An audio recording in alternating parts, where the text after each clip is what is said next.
continuing the discussion of divine arrangements, divine intercession, seeing the hand of Krishna in one's life, and specifically that of Srila Prabhupada. Srila Prabhupada isn't Krishna, but there's the understanding that if we dedicate our life in his service, which means in Krishna's service, with Srila Prabhupada as the special servant of Krishna who's particularly taking care of us, that even though Srila Prabhupada isn't personally present, we can understand how he's guiding us, sheltering us. And if we think that guiding us and sheltering us means also that if we become proud, the common obstacle in advancement in devotional service, it's somewhat of a quandary that we try hard to serve Krishna and then become proud of it. We shouldn't become proud, but that's our conditioning. Or we actually develop some modicum of humility, and then we feel, I'm very humble. So we see, especially in the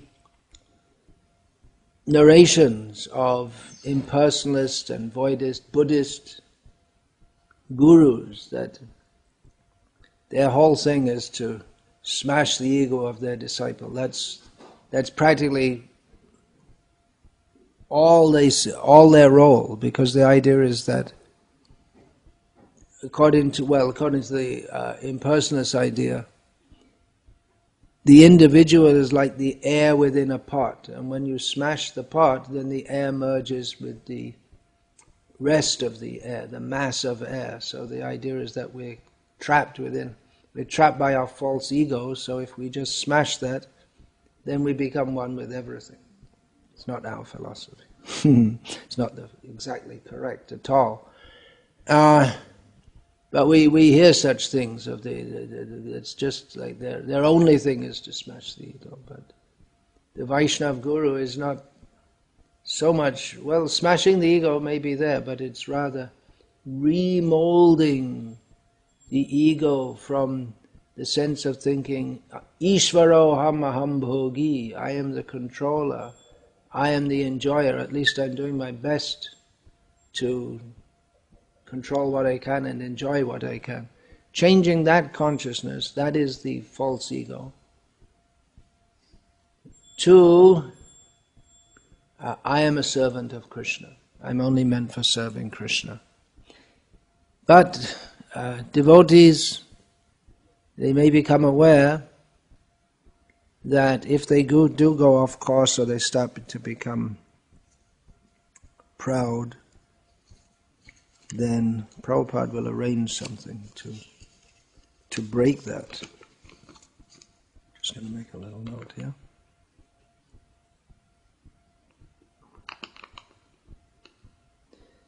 You can see his hand in that way also, in many ways. Is that Srila Prabhupada, when we say arrange, when Srila Prabhupada is personally present, when we say, Prabhupada arranged something, that when we could think of his maybe calling a meeting, dispatching someone to do this or that, but especially in Prabhupada's physical absence, we understand by arrangement it means, divine arrangement, that circumstances are arranged just to make it clear to us how insignificant we are and how dependent we are. We're not independent. That's another feature of false egoism, thinking I am independent. Srila Prabhupada, he's sometimes to speak like that himself. He said, Tamal Krishna Maharaj recorded in that Servant of the Servant book that Srila Prabhupada said that his own guru had arranged for them, that means for his disciples, to be born in America to assist him in his preaching mission. So we can understand that if we actually take shelter, Ashraya Loya Bhaje, Krishna Tare Nahi Taje, Arshab Mare Akara. Narottam Thakur says that those who worship Krishna taking shelter, not just some formal, okay, I worship you and press the button and out comes the money. God is a cosmic ATM.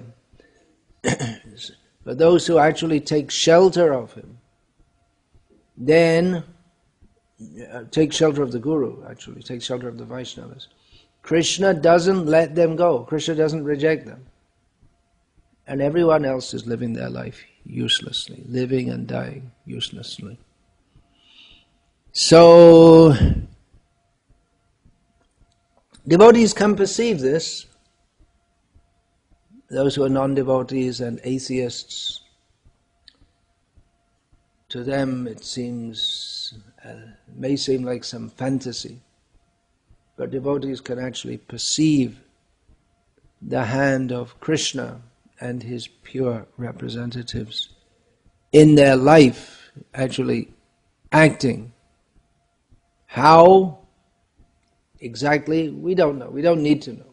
Just like when you eat food, how it nourishes the body, you don't need to know. That's already arranged by Krishna. Doctor, he may need to know. It's not required for everyone to know. So exactly how Krishna works. Parasya Shakti Vividhaiva Shruyate Swabhaviki Jnana Bala Kriyacha. Krishna has his potencies, by which, by his desire, everything is affected within the world. Subtle potencies. Some other instances, when I'd mentioned yesterday about Tamal Krishna Prabhu at the time, helping to establish Krishna consciousness in Europe in 1970, where no one knew anything about it. It was a tough mission, no doubt, in so many ways. He wasn't alone, but there were others also, but still it was tough. In London he wasn't, but then he went to Paris with his wife at the time. And he mentioned how, even though Srila Prabhupada was in North America, and he and his wife were in Paris, they felt that Prabhupada was with them. Srila Prabhupada also said that. He said about going to America alone, he said, I was never alone, my spiritual master was always with me. So, Tamal Krishna Maharaj wrote about 1970 in Paris. While the rest of Paris remained deep in slumber, obviously this is early morning, my wife and I sat on the floor between the dresser altar and bed and chanted. Afterward, while my wife prepared milk and fruit, I would read from Srila Prabhupada's books. This was my satisfaction. Though thousands of miles away from my spiritual master, I felt his presence strongly by conducting this simple worship. It did not require a large temple or even his physical presence. I could associate with him by chanting Hare Krishna and reading his books. Another devotee sent on a difficult task.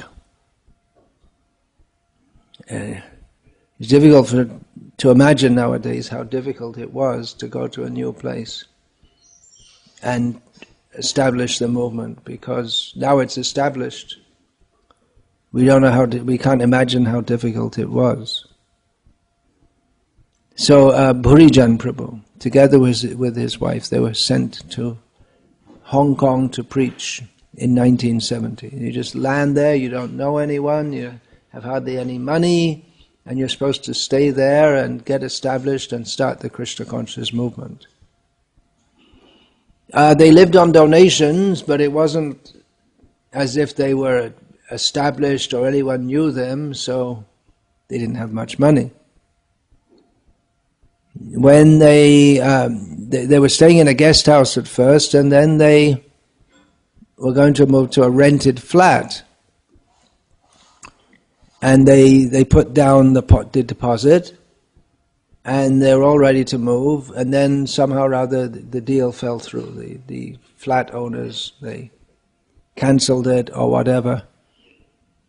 But the flat owners weren't going to give the money for the deposit back. They said it will take 2 weeks, which left them, Purijan Prabhu and his wife, with the grand sum of 4 Hong Kong dollars, which are worth less than US dollars. But they survived during those 2 weeks. They just stopped being anxious. They were always anxious about money, but at that point they stopped being anxious because they thought there's no use to be anxious because we haven't got any. Now we have only to depend on Prabhupada and Krishna. There's just nothing else now. What are you going to do? You're in a foreign country. Don't know anyone. You don't have any money. You're sent by Prabhupada, so you depend on Prabhupada.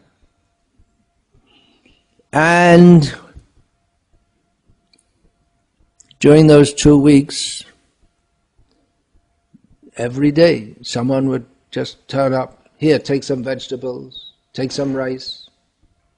Like this, take some wheat flour, or someone would bring some cooked prasadam from a temple, or invite them to take prasad at their house. There's a large Indian community there. And even their rent was paid by an Indian shop owner who'd seen them, because they would go out regularly chanting in the parks. And one Indian shop owner had seen, and he just came and said, "Okay, I'd like to pay your rent." They didn't ask him, they didn't know him, but he was just impressed by that, and he offered to help in that way. And then Purijan Prabhu wrote that, slowly the fact dawned on me, Krishna was actually protecting us, his insignificant, naive, immature servants who were trying to please Prabhupada. So because they're trying to please Prabhupada, Krishna helped in all respects. So there are many such instances. One of the most famous being that in London, when the temple at Berry Place, it was being built, arranged, invitations had been sent out to many people to come for the opening of the temple. Everything was getting ready. There was only one thing missing: there were no deities, and no plan to bring any deities either. And they were planning a deity installation. It's an unusual way of managing things. Anyway, it's a well-known story how one man came and said, "Well, I have some deity." He wanted to sell them. And then Srila Prabhupada went there, and the deities were there in the man's house, and he wanted to talk about how much they would cost and all this. And Srila Prabhupada just kidnapped them. Radha Landanishwar. He said to Tamal and Gurudas that, okay, I think we'll just take the deities. Now just see how heavy they are, pick them up, and then he picked them up and walked out, and the man said, "Well, no, Swamiji." They said, "No, it's okay. We can manage them. It's okay." And they just left. They stole the deities, you could say. Prabhupada he knew something which no one else knew, that Krishna was waiting there. There are so many incidents. Shyamasundar Prabhu, who was one of Srila Prabhupada's first devotees on the west coast of America, recounted one incident in which same thing, there no money, no way to get any money, so many devotees to be fed, so many things to do. Really, and then early morning, one morning they went out for a japa walk or something, and they just saw so many $100 bills just in the street, just blowing, which they promptly picked up and used in Krishna's service. So this faith that if we serve Krishna, ananyas chintayanto mang ye janah paryapasate tesham nityabhiyuktanam yogakshemam bahamyaham. If we dedicate ourselves in Krishna's service, Krishna will look after us, and devotees found that to be true. Krishna, Prabhupada is looking after us. So it's not only in such extreme situations that we can feel the presence of Srila Prabhupada, or when it's some extraordinarily difficult situation, but in our day-to-day lives, if we're trying to serve his instructions, then we're with him. As Srila Prabhupada wrote in his dedication to Srimad Bhagavatam, dedicated to my eternal Master, His Divine Grace, Srila Bhaktisiddhanta Saraswati Goswami Prabhupada. He lives forever in his divine instructions, and the follower lives with him. So we can always be with Srila Prabhupada by following his instructions, and if we have the mood to do that, we can feel his presence. When reading his books, we know that this is Srila Prabhupada. This is him speaking on behalf of Krishna to the world and to everyone individually who takes an interest. So this is Srila Prabhupada speaking to me, and we can feel that Srila Prabhupada is very much present in his instructions as recorded in his books. Many devotees who distribute Srila Prabhupada's books, they can feel that Prabhupada is with me, Prabhupada is helping me, that Srila Prabhupada wants this to be done. In any service, even if it may not seem to be such a directly Krishna-conscious service as distributing Srila Prabhupada's books, the housewife looking after her children, thinking that, well, I'm raising them because I want them to serve Srila Prabhupada's mission and Krishna's mission, and it's my duty to raise these children. So giving her best to look after her children for Prabhupada and Krishna, she can feel Prabhupada's presence in that. Washing the pots for Krishna, you can feel, yes, this whole temple is set up. Why is this temple here on this remote island in Ireland? It's all because of the desire of Srila Prabhupada, which was the desire of the previous acharyas, which was the desire of Chaitanya Mahaprabhu. So washing the pots, cleaning the floor, they may seem to be very menial services, but there's a whole parampara of great acharyas who are behind that, and we link with them by performing such services. Whatever the service may be, if we know that we're linked. There's yoga, bhakti yoga. The yoga means linking. So linking by devotion, we're connected with Srila Prabhupada and Krishna and our own guru and all the gurus. Just a couple of days ago, I was discussing with Gopala Acharya Prabhu one thing that sometimes a devotee, especially a guru, the disciple is supposed to take the orders of the words of the guru very seriously, and those words may affect the whole life of the disciple in very significant ways.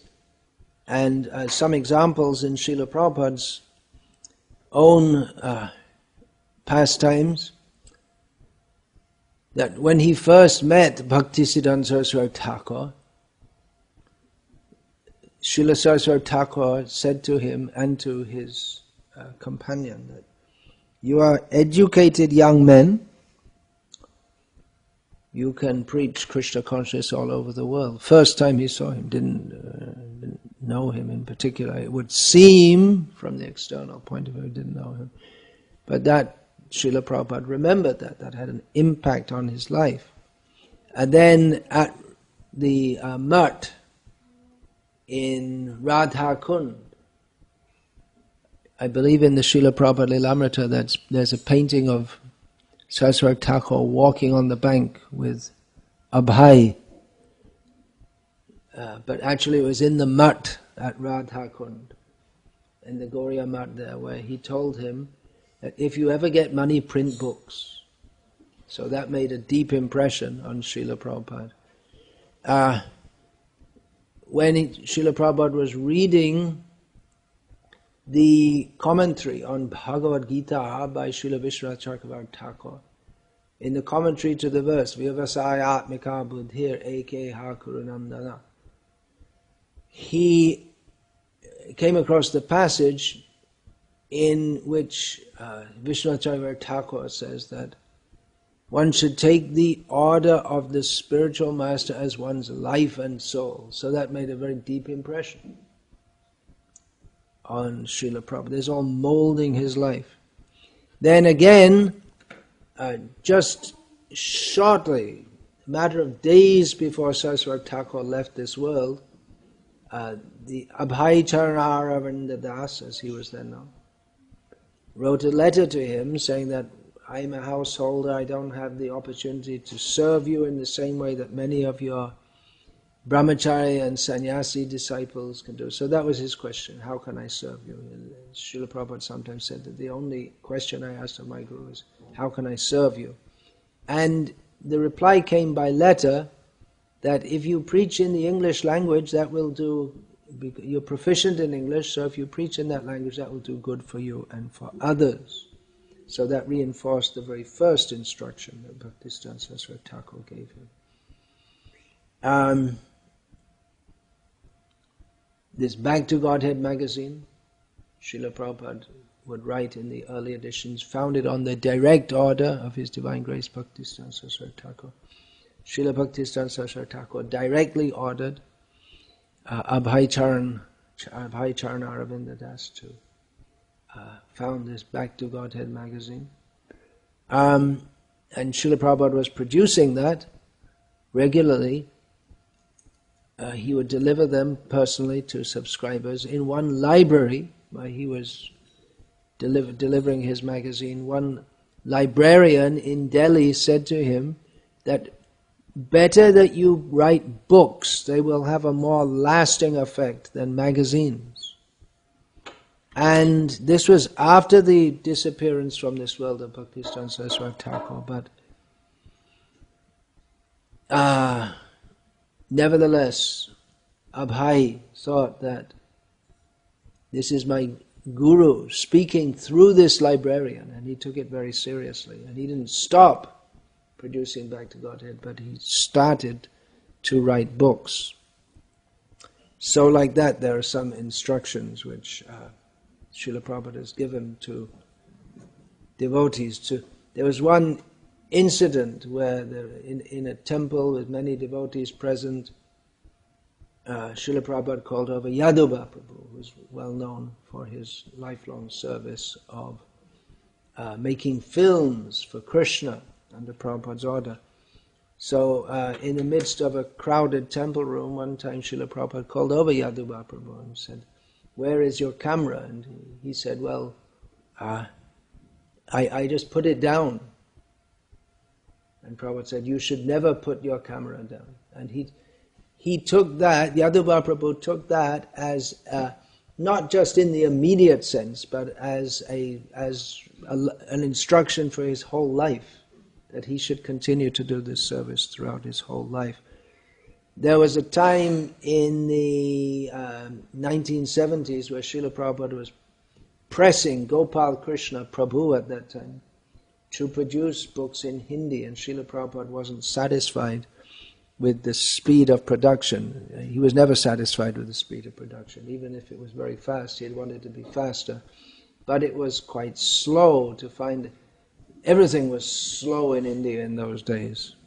To find a competent translator and someone who would actually do the job and coordinate it all, there was very little infrastructure at the time. So things were going quite slowly, and then Srila Prabhupada at one time told Gopal Krishna that every time you come and see me, you bring me a new book, which was quite a mandate. As the GBC, and not only BBT but GBC, he was GBC at the time also. He had so many things he had to see Srila Prabhupada about. But he's taken that very seriously up to the present time, and now all the books are produced, all of Srila Prabhupada's books are produced in Hindi, but he's also always stressing the distribution of Srila Prabhupada's books. So some personal instruction just a few words can affect a devotee's whole life if they take it very seriously.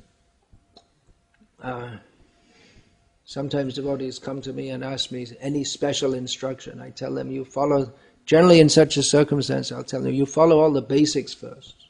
That's special, but you don't do that first. You think I'm going to tell you, go and preach in Greenland or something like that.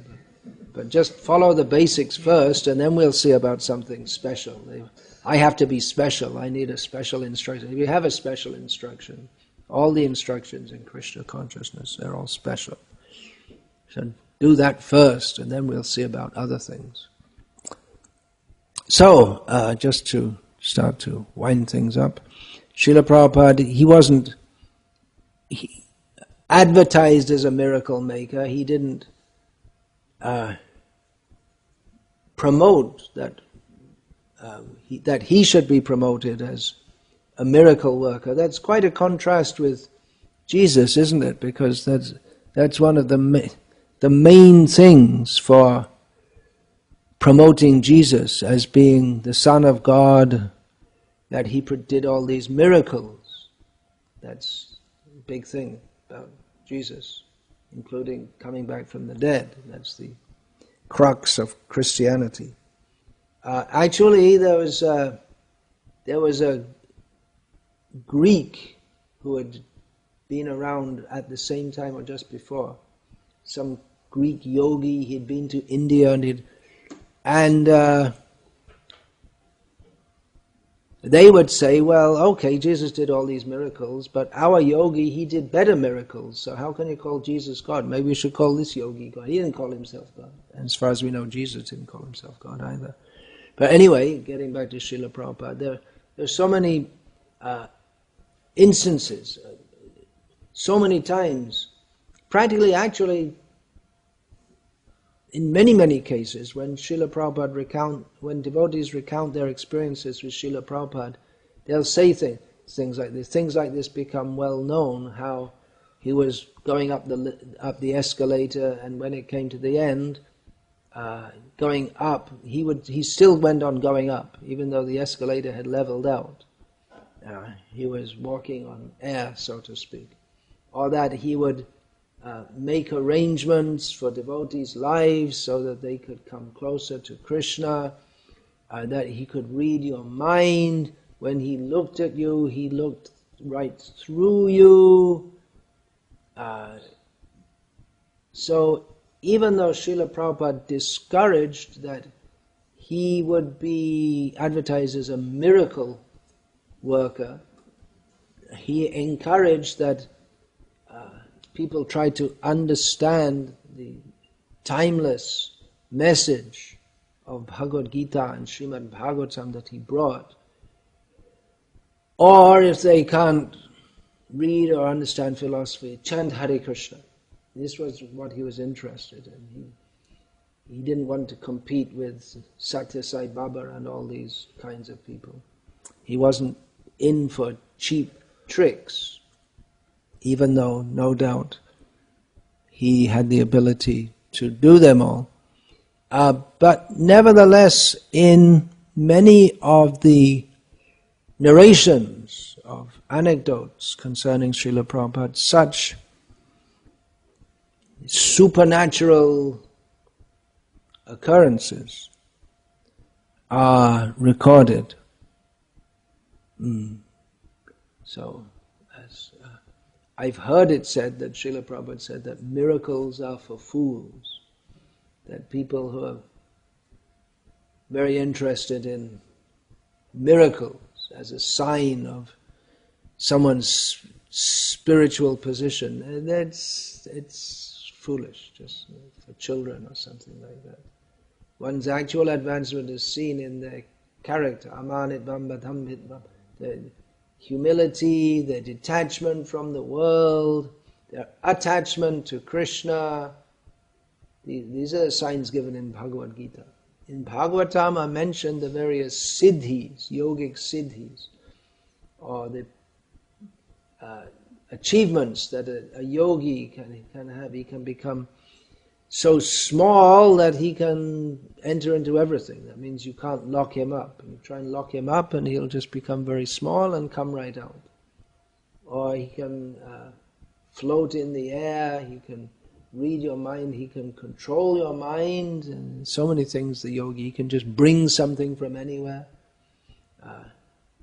He has so many abilities. These are mentioned in Bhagavatam, but it's mentioned that it's also mentioned there that these can be a distraction for someone who's actually interested in the ultimate truth. Then that is not the ultimate level. It doesn't show any spiritual realization to have such powers.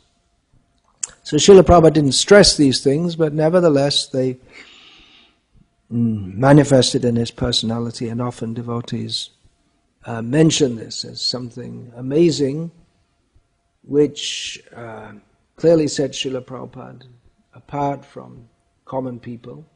But more than that, his message and his great drive to impress that message on others, that his compassion in doing so, that is what is really extraordinary about Srila Prabhupada.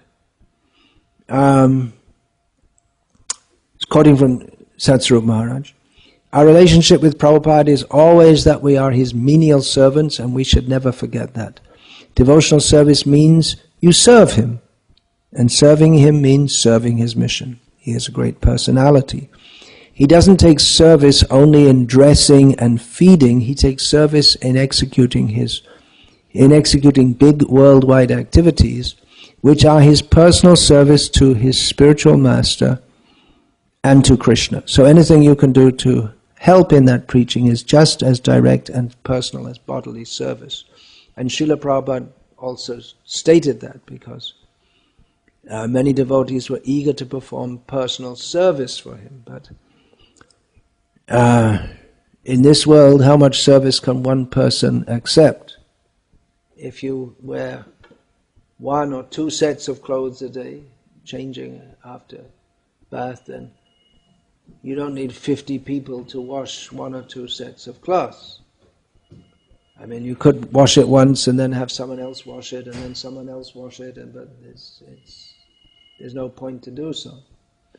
And as far as eating, well, you can only eat so much. Krishna is unlimited. You can offer any amount of food to him. So the spiritual master directs the devotees in the service of Krishna. There's unlimited service to do. And Srila Prabhupada wrote that distributing my books is personal service. And actually all the services are personal service. There's no such thing as impersonal service. We say personal service to mean direct, in the presence of the person, or it may not be even in the presence, something like cleaning his room, you could say that's personal service.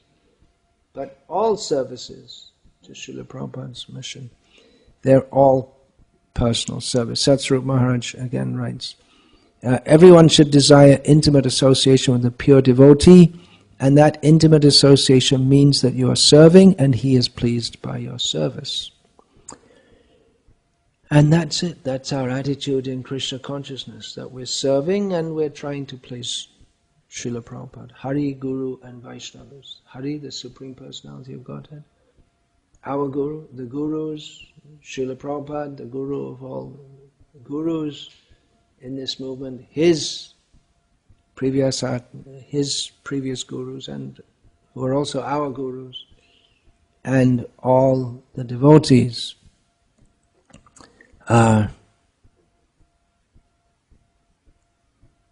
Again, quoting from Satsrup Maharaj, even if it gets difficult or we don't like something, still we have to stick to our service at the lotus feet of the spiritual master. It's do or die, and once you agree to do that, then there's no bewilderment. Well, I don't know what's going on actually, maybe I'm fearful philosophically, maybe I don't understand. But all I know is that I'm surrendered to my spiritual master, I'll do whatever he says, and I will never give up serving him until there's absolutely no life left in my body. So serving this mission is the same as serving Srila Prabhupada personally, and service to Srila Prabhupada is as good as serving Krishna personally. In fact, that is the way to serve Krishna, through the medium of the pure devotee. So we should always know that if we're, as Srila Prabhupada also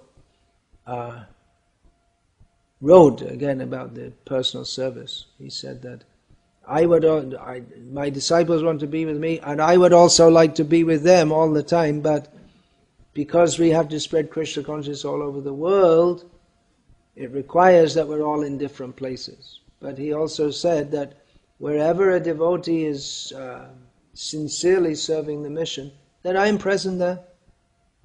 He's present because he's non-different from his mission. It's all going on by his order and his desire. About Krishna, that's also said, Nahang tishtami vaikunte yoginam hridayeshu va. Tatra tishtami narada yatra gayanti madbhakta. He says that I don't reside in Vaikuntha, nor in the hearts of the yogis, but wherever my devotees are chanting my glories. And of course he is in Vaikuntha, but he is in the hearts of the yogis, but he wants to stress this point, that he's with his devotees, wherever they're chanting his glories. So we should always think that Srila Prabhupada is present. He is seeing what I'm doing, and he knows what is in my heart. And that doesn't mean what is in my heart is necessarily good. There may be some bad things in our heart also, but we have that faith, as Srila Prabhupada said, that if you hold on to my dhoti, I'll take you back to Godhead. So we should always consider that if Srila Prabhupada is present, how we are acting, how we're speaking, what we're thinking, would we do this in the direct presence of Prabhupada? Well, if we consider he's always present, then that's a good check on our activities, that we don't act in ways that we shouldn't act. We should always think Srila Prabhupada is person, let me serve him to the best of my ability. Hare Krishna. Srila Prabhupada ki jai. Shri Shri Gaur Nitai ki jai. Shri Shri Radha Govinda ki jai. Hare Krishna.